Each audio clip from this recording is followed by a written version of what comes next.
So covered the first point. Want to start off talking about the HTML5 playback environment for single file encoding, what it looks like today. Then we'll cover producing for H.264. And then after covering H.264, we'll move to the adaptive streaming environment. Once we cover adaptive streaming, we'll talk about producing WebM. I'm hoping I can convince you guys that there's no need to cover the WebM materials. But if anybody wants, we should have plenty of time, so if anybody wants to go through it, we're certainly welcome to go through it. Who here sees themselves producing in WebM in the next 12 months?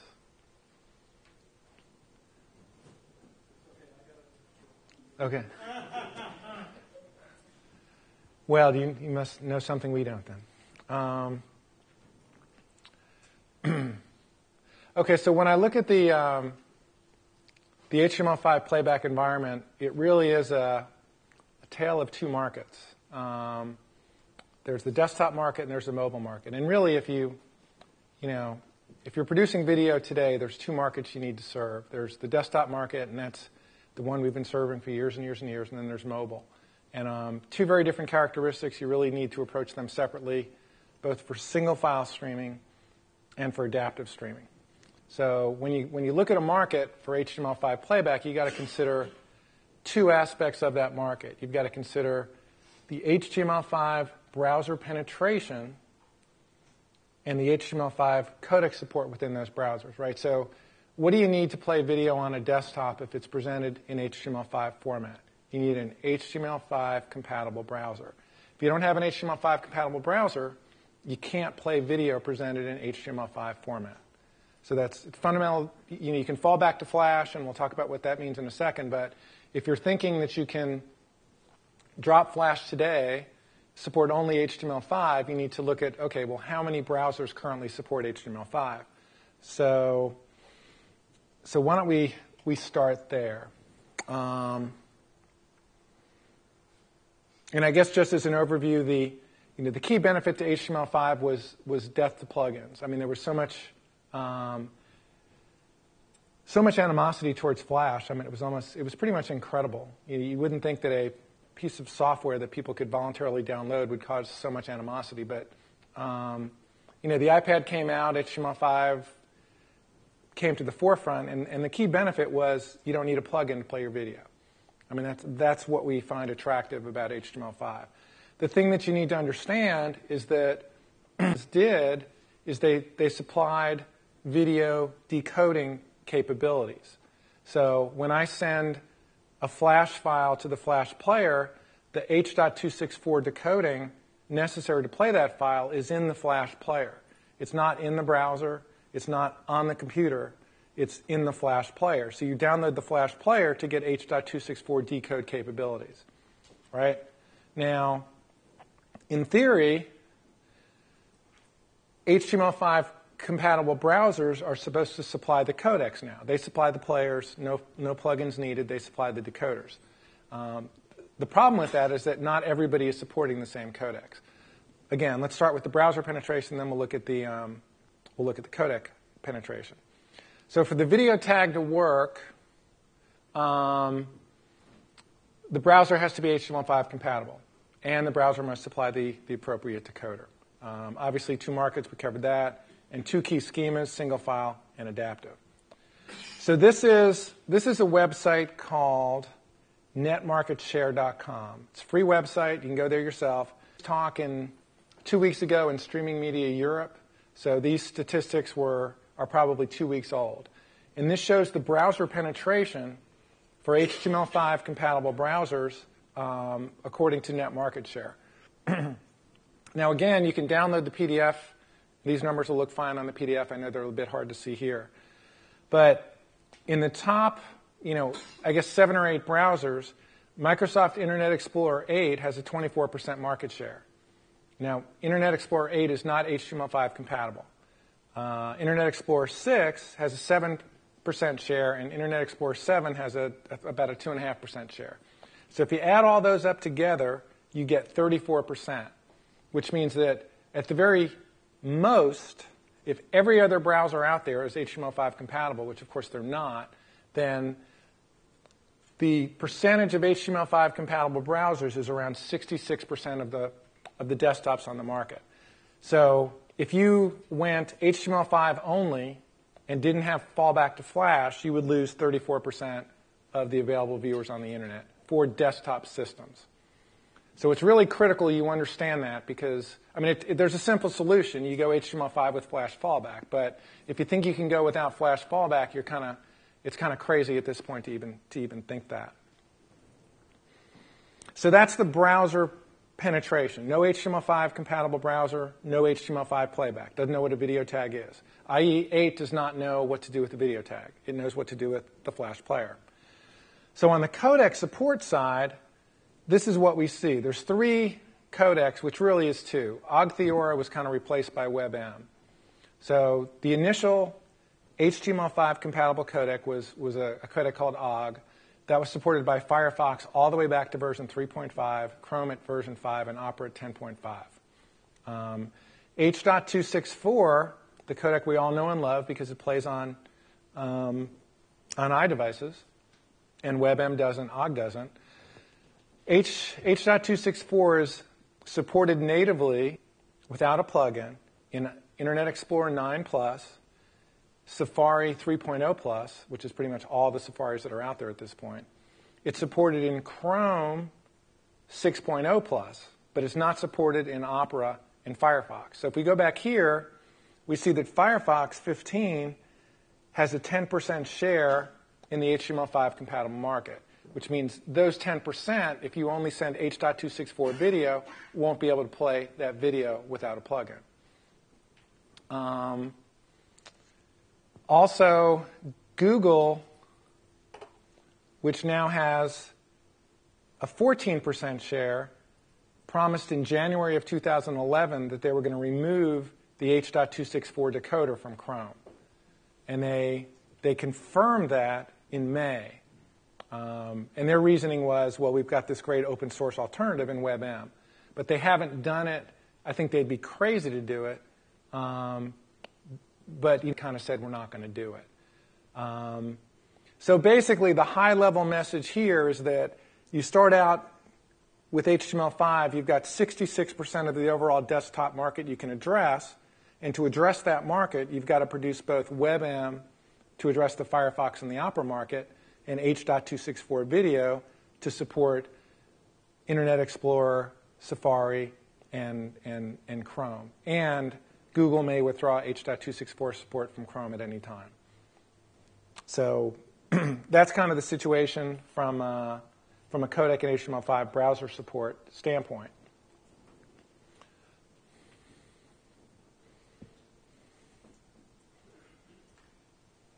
Okay, so that's kind of where we started. Kind of a nice summary screen. So the desktop analysis is actually kind of stark, right? It's like you can't get 100% penetration, and even to get the 66%, you gotta produce 2 codecs.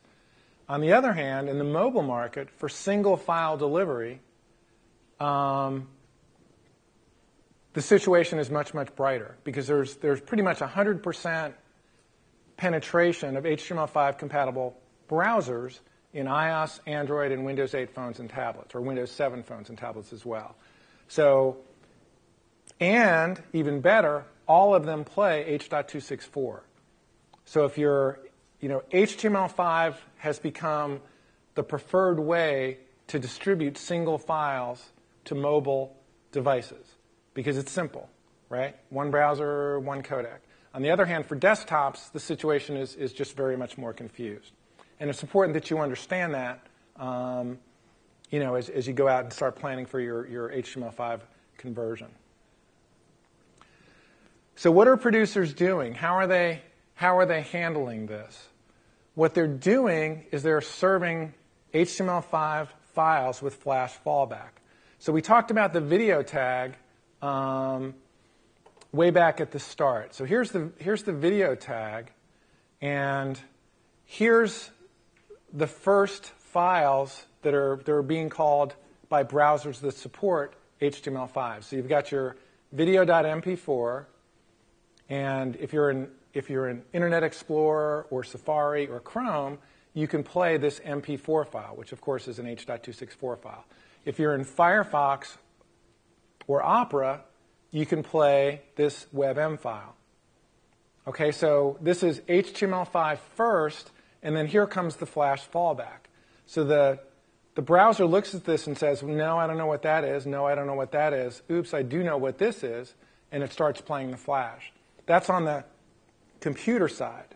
On the mobile side, the mobile device says, oh, yeah, I know what an MP4 file is, and I know what the video control is. So I can play this file using this syntax. So this is, when I talk about HTML5 with Flash fallback, this is what it looks like in the HTML. Who's doing this, by the way? Who's doing? Okay. I mean, pretty much, you have to be, if you're doing HTML5 playback, you need Flash fallback. So hopefully that point's been made. Okay, so the main codec used for serving HTML5 video, 100% mobile, most of the desktop market is the H.264 video codec. Now, 2 or 3 years ago, if you used H.264, there was the potential for a royalty to be charged on deploying H.264 video for free internet video. And that was a real specter. A lot of networks didn't adopt H.264 because even though their video was free, they were sending out numerous streams and it would cost them a fortune.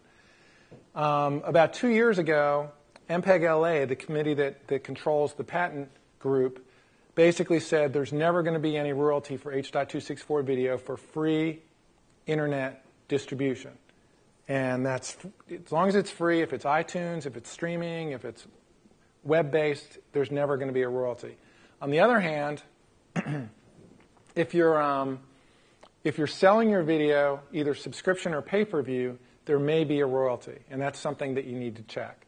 So go to mpegla.com, and then there's a nice fact that talks about some of the de minimis exceptions for the royalty. But as long as your use of H.264 is free, you don't have to worry about a royalty. If you're charging for your video, you may have to worry about a royalty. Okay, so when you produce H.264, there are numerous configuration options, too numerous to go into in a 1-hour seminar. That's why we had the 3-hour seminar. But there's only a couple that affect compatibility. So really, as producers, you need to make sure that your video is first compatible, then you can kind of fine-tune the quality-related settings. And we're going to focus on the compatibility-oriented settings. And then once you understand how to configure your video file, the H.264 parameters, you need to know how to customize the file to make sure it plays in the HTML5 browser and on these mobile devices that you're targeting. So the first thing you need to know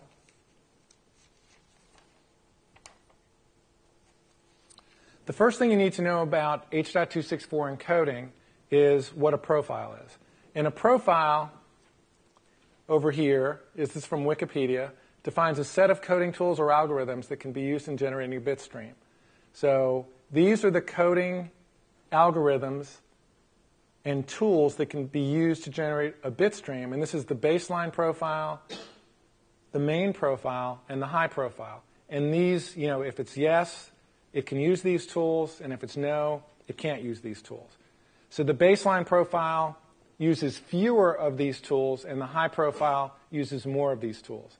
Now, what would we expect from a qualitative standpoint? Which profile would we expect to produce higher quality? Why? Okay, because it's called high, right? high quality. Because it uses more of these advanced techniques. What's the downside of all that? What's the negative we would expect in that? Anybody? I know it's 4:15.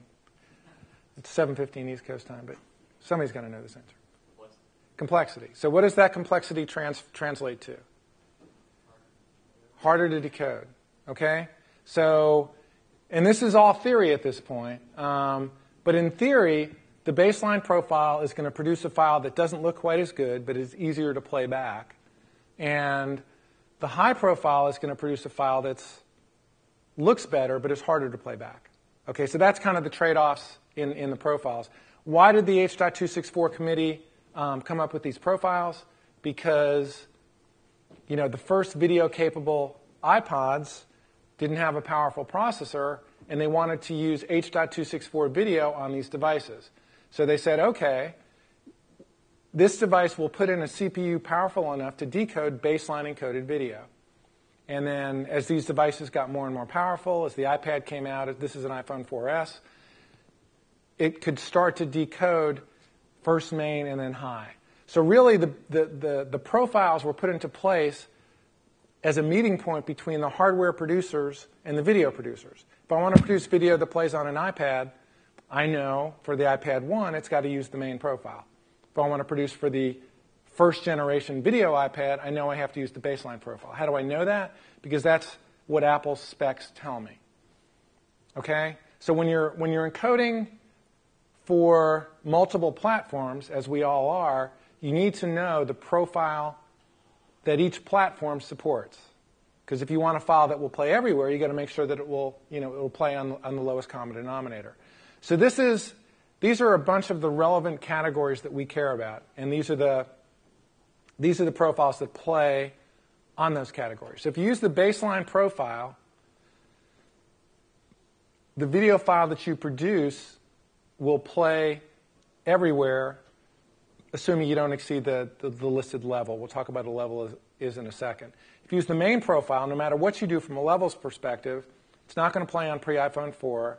It's not going to play on Android devices in software.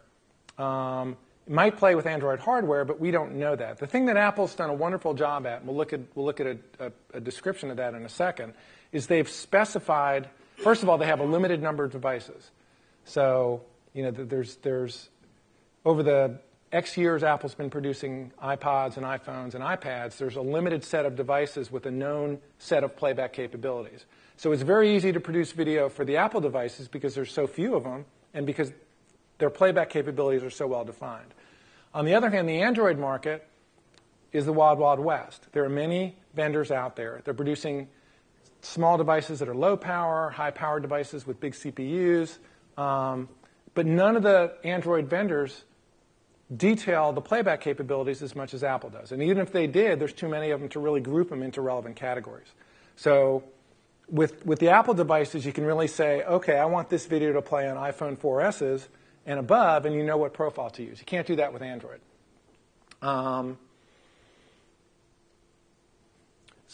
Okay, so getting back to this chart, basically the key point here is, if you're producing video and you want it to play on pre-iPhone 4, you've got to use the baseline profile. If you use the high or the main, it's just not going to play. So rule number one is know your platform, know the profile that it supports. Now the second compatibility configuration option you're going to use are called levels. And levels, and this is a chart in Wikipedia, and levels define the maximum bit rate for each profile as well as the maximum resolution. So if the original iPad played video baseline profile level 1.2, the maximum bit rate would be 384 kilobits per second, and the maximum resolution would be 32240. So again, you need to know the profile and level supported by all target devices before you can encode your H.264 video.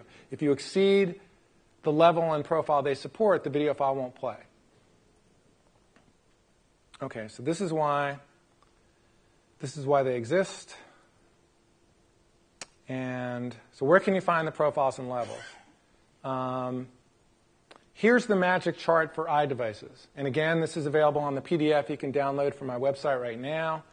And there are basically 4 relevant groups of iDevices from a baseline and level or a profile and level perspective. You've got the original iPad, which only plays baseline to level 1.3. It means your video can't exceed 320 by 240 or 768 kilobits per second. If your video is bigger than that, it won't play. iPod Nano, the first iPhone, is baseline to level 3.0. That's 640 by 480, 2.5 megabits per second. And then with the iPhone 4, iPod Touch 4, and iPad 1 and 2, you get main profile support up to level 3.1, which is 720p and 14 megabits per second. Once you get to the iPhone 4S and the iPhone 5 and new iPad, you get high to 4.1, which is 1080p. It's basically anything you want. Anything that will play on a computer will play on these devices. But most producers, if you look at the CNNs of the world, the ESPNs in the world, they produce 640 by 360 streams that are still on the baseline profile, right? Because they want to play on the original iPhone. Now, Google, again, in the Android marketplace, we just don't know what the hardware specs are. There's too many hardware devices out there. They all have different specs, and the specs aren't they're not detailed in the spec sheets. So this is Google's least common denominator recommendations for playing back on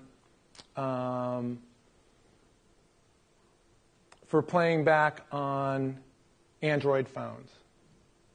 Okay? So most Android devices, the new tablets, I've got a Toshiba Thrive. The Toshiba Thrive will play video encoded at 720p using the high profile, but that's just the Toshiba Thrive. If you want to produce for Android in general, you really need to produce using the baseline profile only, using these recommendations. So, client comes to me and says, Jan, I want to produce for Android. What are the specs I use? I say, this is what I know will play. It's likely that you can use higher resolutions or higher profiles, but there's no way to guarantee it's going to play on all Android devices because there's no way to know what those devices play. So you have to be much more conservative, I think, when you're producing for Android than when you're producing for iOS.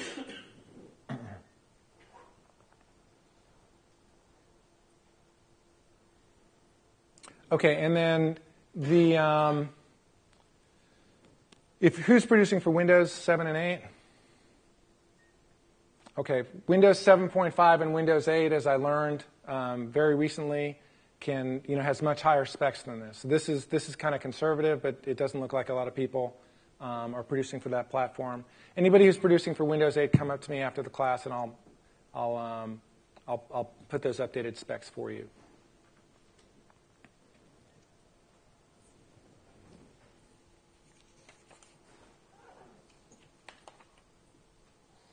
Okay, so the general rule vis-a-vis profiles and levels is use the highest supported profile and level on your target. So if you're producing H.264 for desktops, you can use the high profile on any level because that's what the Flash player will play or any HTML5 browser will play. If you're producing for mobile, you have to use a format compatible with the least powerful target. If you want to reach those old iPhones, it's got to be baseline profile no bigger than 640 by 360. So the question is, what do you do if you want to support both, right? So you've got a situation where we know we want to support mobile. We know we want to support the desktop. We want the highest possible quality for both. Mobile is limited to 640 by 360 baseline profile. Video on the desktop, we can use the high profile at much larger resolutions. We probably want to create a stream at that resolution anyway. Do we have to create two sets of files to optimize quality? So, one using the baseline profile for mobile, one using the high profile for desktops. So I had a consulting project that kind of really focused on this issue. The client said, I want to support mobile and I want to support desktops. I've read the specs. I know I can use high profile for computers. I know I should use baseline for Android and for iOS devices. Is there any difference in quality? And what I did was I ran 3 tests. So I ran comparisons at an aggressive data rate, 720p at 800 kilobits per second. So in comparison, Burberry at 720p is at 3 megabits per second. ESPN at 720p is about 2.8 megabits per second. So I'm at roughly a third of the data rate used by ESPN. Why is that significant? Because you see more differences in compression techniques at very aggressive data rates than at very high data rates. If the data rate's high enough, all techniques look the same, right? Every file looks good at 5 megabits per second. On the other hand, if you go down to 800 kilobits per second, all of a sudden you see differences in which H.264 codec you use, perhaps which profile you use. So that's why these are very aggressive. You know, the 720p is aggressive, 640 by 480 is aggressive, and the 640 by 360 is very, very, very aggressive. So 640 by 360, CNN produces at about 1.2 megabits per second. I produced at about 1/5 that data rate in the test I did for this client. So this is the SD stream. This is about the hardest to compress frame in my SD test file.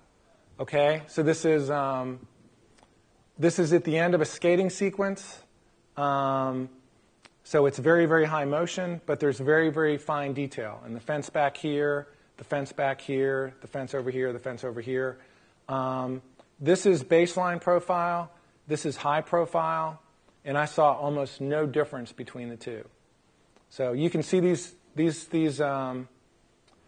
comparison files are available on my website at these URLs. I wrote a blog post about it. Basically, the presumption in the blog post was, should we encode using the high profile at all? We know it's not compatible, or as compatible as the baseline profile. If it's not going to give us a qualitative difference, why use it? So this is an SD file, 500 kilobits per second. I don't see a difference there. This is an HD file. Again, here's the URL if you want to look at these yourself. Here's baseline profile at 800 kilobits per second, main and high. And again, I see very little difference in quality, if at all. Now, if you go to the URL that's shown, you'll see there was quite a bit of discussion. A lot of people saw more differences than I saw. But, you know. And then so this is a very, very, very aggressive encode sequence, 640 by 360 at 240 kilobits per second. And here you finally start to see a little bit of difference between the high profile here and the baseline profile here. This looks faded a little bit, and there's more detail back here. But again, this is 1/5 the data rate that CNN uses. So what the client ended up deciding was, he decided not to produce two sets of files. He just went baseline only for all his files. And, I'm not saying that's the right thing for everybody here, but I would run tests at the data rate you're producing at and see if you can see any difference between the main and the high profile, or the baseline profile and the high profile. I ran these tests in 3 different encoders. I ran it in Rosette Carbon Coder, I ran it in Sorensen Media Encoder, and I ran it in Episode Pro from Telestream. And I saw almost no difference in quality between the baseline profile and the high profile. Very surprising because, I've been encoding H.264 for a number of years. 3 or 4 years ago when I ran the same test, there was significant difference in quality. And I really, 3 or 4 years later, I just saw very, very little. Okay, if you want to learn more about H.264, here are some tutorials available on my website for the various encoding tools. And let's talk about HTML5 and adaptive streaming.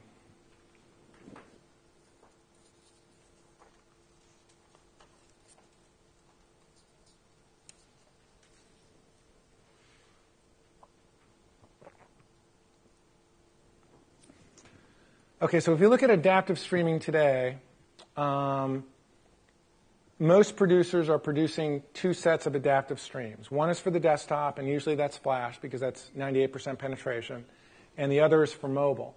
And that's HTTP live streaming, or HLS, and that works on 100% of connected iOS players and about 30% of Android players. Okay, how many people are doing this? How many people are doing Flash and HLS? Okay, so this is pretty much the schema most people use. Now, what we're talking about these days is a spec called Dynamic Adaptive Streaming over HTTP, or DASH. And the promise of DASH is one standards-based adaptive streaming format that supports both desktop and mobile devices. So rather than doing two sets of files, one for desktop and one for mobile, Dash, the hope, it would be just one set of files. Now let's spend a moment or two looking at what Dash is. Dash is it's an HTTP-based technology. It's got 2 components. It's got a fragmented video file, and then it's got a manifest file.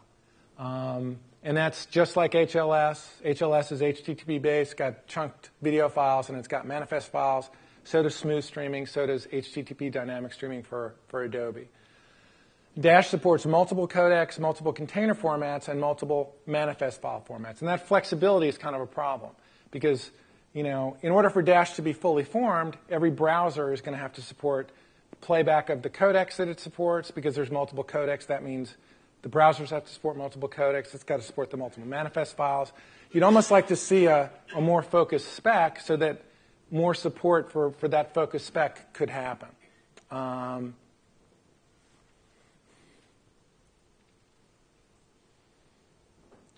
So here's what we know about Dash today. Today, neither Adobe or Microsoft have released Dash-compatible players, right? So there's really no way to play Dash back today. There was a trial at the Olympics. We'll look at that in a second.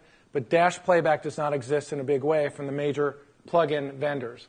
Now, we started this conversation by talking about HTML5, the promise being no plugins, right? That's what we all wanted. There's no browser support today for Dash. So there's no browser you can buy that will play Dash without a plugin.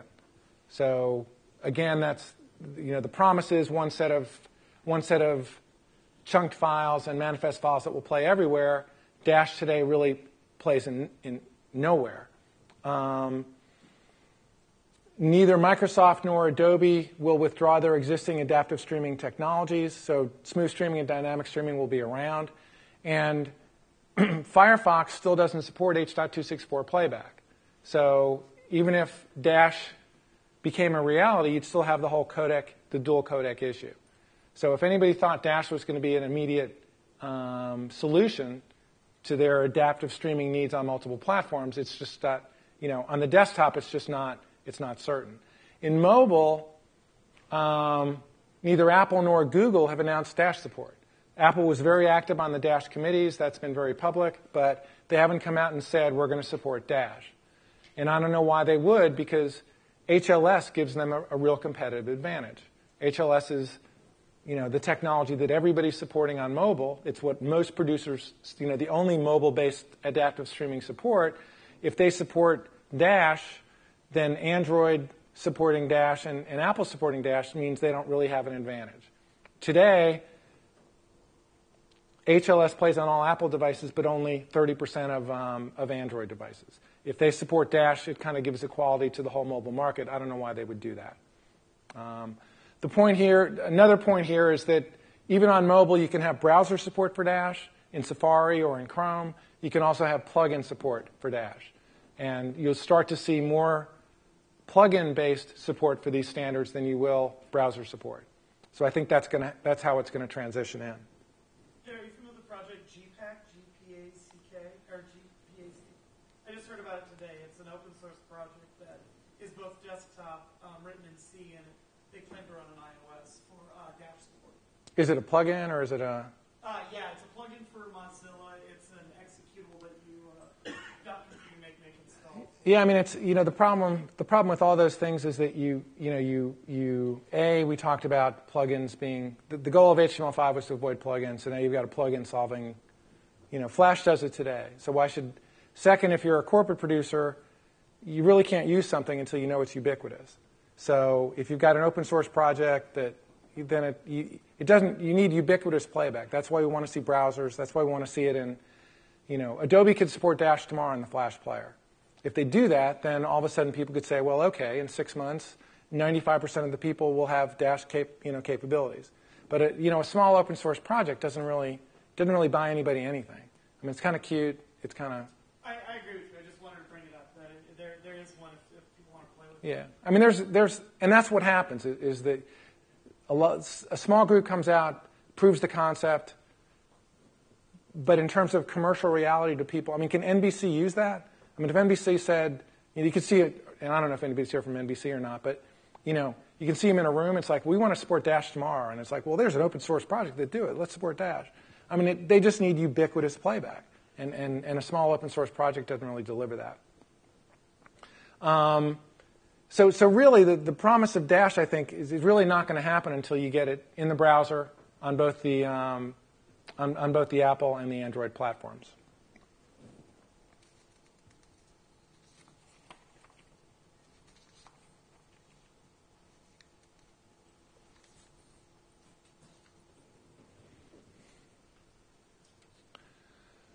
And there was a Dash trial in the Olympics. Again, this was done with very specific tools.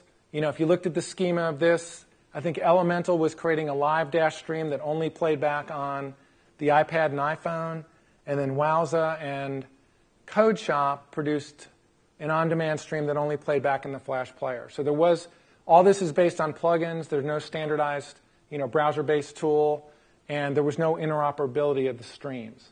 So Dash, in terms of becoming a cohesive format, is just very far away.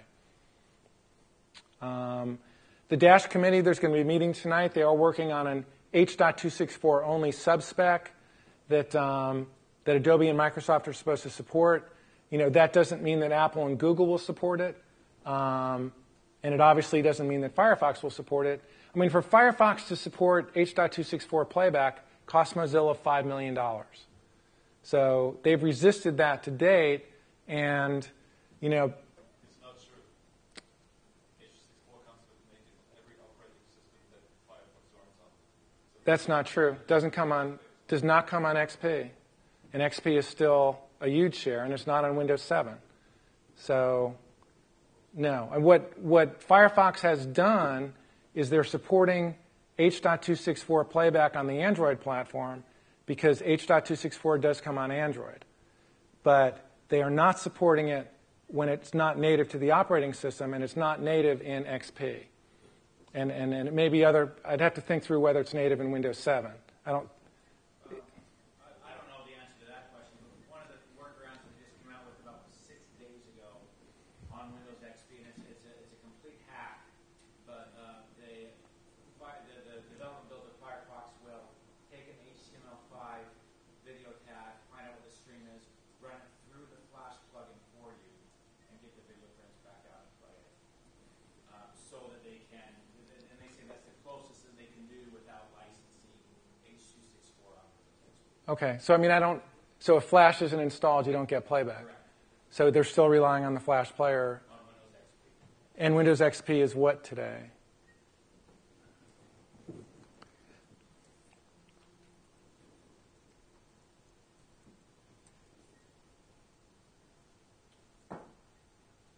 Is Silverlight on all Windows 7? Okay, I'm not.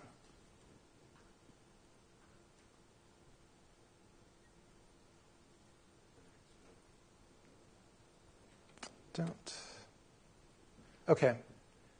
I think Windows XP is still the most widely installed operating system. I know it's up there.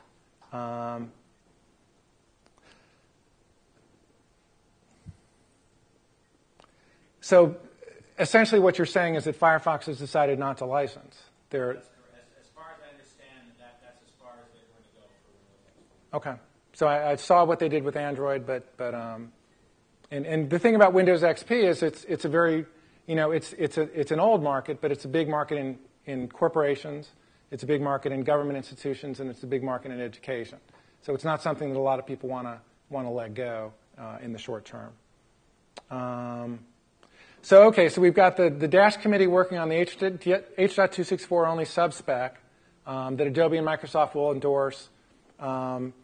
Still doesn't mean that Apple and Google will support it. I don't think that Apple will, not in the short term. On the other end of the spectrum, and I think this is even more interesting, we've got a lot of open source players designing in HLS support for Flash playback. So you've got Flash players that can support HLS playback. So I think this is more interesting than Dash, because if you can get Flash playback of HLS streams, you don't really need Dash, because then you've got HLS playback on mobile devices, and then you've got HLS playback on Flash. You've got one set of streams that plays everywhere. So I think this, today, as I said, most producers that are targeting multiple platforms are producing Flash on the desktop and HLS for iOS and supported mobile devices. In the short term, I don't see any change to that. If I look at some of the big players, CBS, NBC, ESPN, I don't see any change in that. In the midterm, if H.264 succeeds, there's likely going to be two specs, one for HLS, one for Dash. And if HLS support in Flash becomes pervasive, it could be that HLS becomes the dominant format. Now, as a practical matter, it's important to recognize that producing two sets of streams is not that huge a deal. Really, what most producers are doing is they're producing one set of streams, sending it to a server that can transmux that stream for delivery to multiple platforms. So that's very common now. Wowza Media Server can do it. Adobe Media Server can do it. IIS can do it. Real Helix can do it. So really, in whatever the alternative comes down the road, it's really going to be a switch in your transmuxing server. You're going to switch over from HLS to Dash or from Flash to Dash. You're not going to have to create these separate streams yourself. You're just going to use a service or a transmuxing server to do that for you. So none of this is tragic. It's just if you're looking for one set of files that supports every platform out there, I just don't see it happening even in the next 24 months.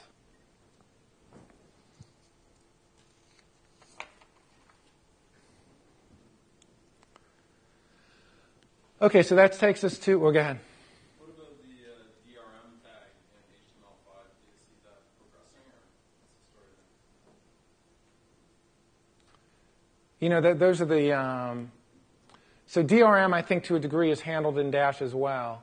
But of course, if Dash support doesn't become pervasive, and that adds just another level of HTML5. I mean, HTML5 is really depending on Dash for a bunch of things that it doesn't do well. It doesn't do live, doesn't do true streaming, doesn't do DRM, and Dash support would help a lot of that stuff. But until it gets in the browser, it's just really not going anywhere. And same thing with the DRM tag itself. I mean, until you get pervasive browser support. And that's really why a lot of the networks aren't going HTML5 first, because, DRM is the most important thing they want in their video, and that's what, with Flash Player, there's one company to point to get that DRM if it's not working. And with HTML5, you've got to look at every browser vendor, and that's just very cumbersome. So I think if your needs go beyond basic playback, that's where a lot of those arguments don't work as well. But the fact that there's a W3C initiative for DRM component. I'm sorry, I missed that. The fact that there's a W3C initiative for DRM component run by Google, Microsoft, and Netflix, could be a signal that this is going in the right direction to get a DRM solution also for HTML5. Yeah, I mean, there's a lot of. Seems to be progressing rather fast. For That's what I was referring to. That's just signaling the DRM. It's not the DRM. Well, but it's an important step. I guess I think there's. I look at my needs as a video producer, and I'm a small. I've got a website. It's got some video on it, and I think that represents like 98% of the market out there, right? And HTML5 with Flash fallback is a good solution for that market. It works fine for me. On the other hand, if you look at the real stakeholders, you throw UGC out because they don't care about DRM. But if you look at the Netflixes and the ABCs and the CBSs and the Hollywood studios, until they start to use HTML5, I don't see any reason for me to really rush towards it. I mean, it helps me out on the mobile market, but nobody's going to uninstall the Flash player as long as it's necessary for the major networks. So when is a DRM solution that's going to make them happy going to be available in a general sense, supported by all browsers, all versions of all relevant browsers? I guess I don't see that happening in the next 12 to 24 months. And so 2 years ago, the iPad came out, Flash is dead, everybody's going to move to HTML5. It just hasn't happened. Why hasn't it happened? Because the browser penetration, the codec penetration, the DRM issues, the adaptive streaming issues, the live issues, all that stuff. It's just, so we're 2 years past the iPad introduction, maybe 2.5, and HTML5 is still just not used, except for mobile. So, and I don't really care. I don't have any stake in the game, but it's you hear all these projections about Flash going away. It's still the primary platform used by every network out there.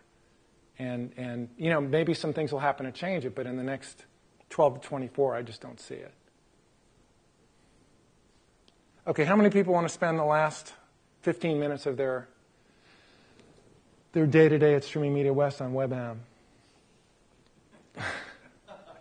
Because if I'm negative on HTML5, don't get me started on WebM. Well, let me just let's spend about 2 minutes, and I don't think we have to go into the nuts and bolts, but let me just kind of cover it. WebM is the VP8 video codec purchased by Google from Onto for like $124 million. Open source Vorbis codec and WebM container format based on the Matroska container. That's why it's WebM. Unfortunately, it's not supported by every browser, as we kind of covered. So it's native support in Chrome, Opera, and Firefox, and via plugin in Internet Explorer 9 and Safari.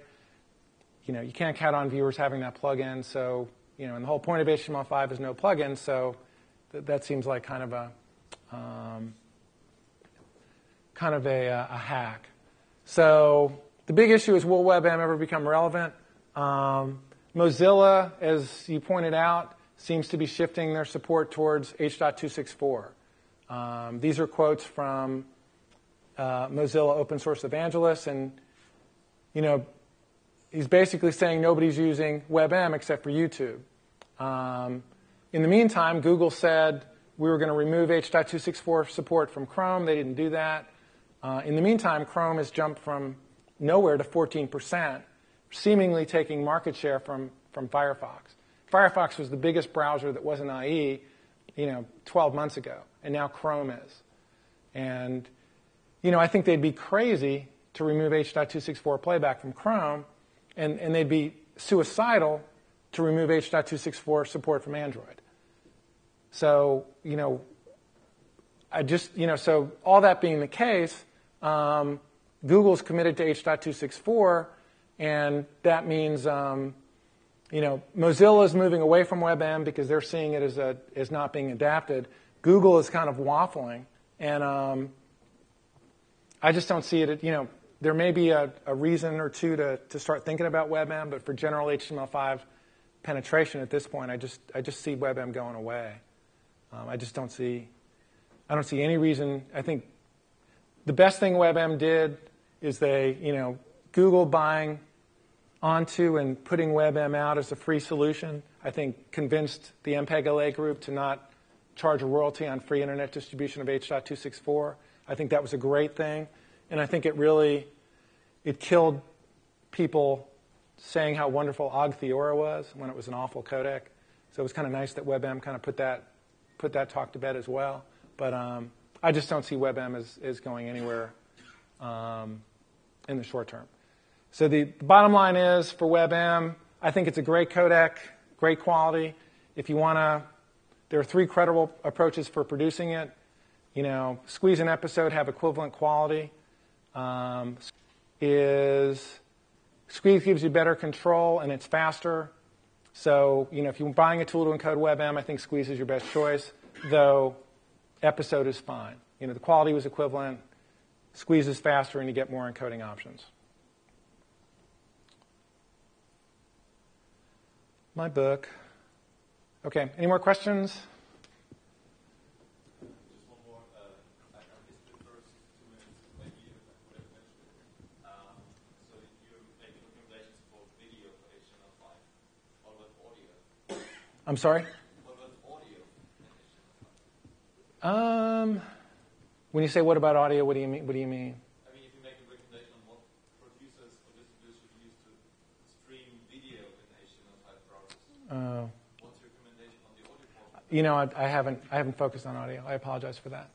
I don't have any expertise in that. Most people are doing the same thing, MP3 and failing back over Flash. Any other questions?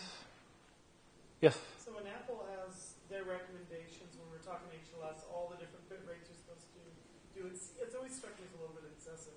What do you do in practice? Do you the 9 different encoding levels? So the question is, how many files do you produce for adaptive streaming? I think for the first decision point is SD or HD source. If it's ST, it's typically 3 or 4. If it's HT, it's anywhere from 4 to 11. Second consideration is window sizes on the website. You should have at least one stream for every window size. And then third is kind of whether it's subscription or whether it's free. I think if subscription, like Major League Baseball, has 11 because they want to make everybody happy, they're paying $22 a month. But if it's free, I think it's more about making sure they get a high-quality alternative. So MLB's at 11. That's the most I've seen. MTV's at like 6 or 7.